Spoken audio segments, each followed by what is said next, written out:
आणि आता बुलेटिनमध्ये एक महत्त्वाची बातमी समोर येते। कुर्ला बेस्ट बस अपघाताच्या प्रकरणात एक महत्त्वाची अपडेट समोर येते। या अपघातामध्ये आतापर्यंत 8 जणांचा मृत्यू झाला आहे। फजलू शेख नावाच्या जखमी व्यक्तीचा देखील उपचाराच्या दरम्यान आता मृत्यू झाला।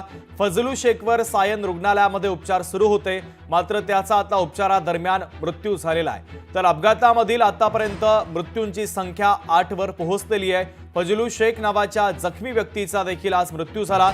उपचाराच्या दरम्यान त्याचा सायन रुग्णालयामध्ये मृत्यू झालेला आहे।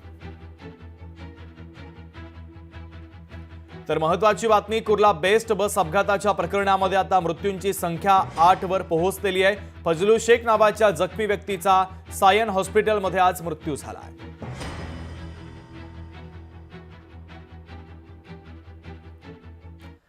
आणि या सगळ्या महत्त्वाच्या बातम्यांसह बुलेटिनमध्ये वेळ झाली इथेच थांबण्याची। नमस्कार।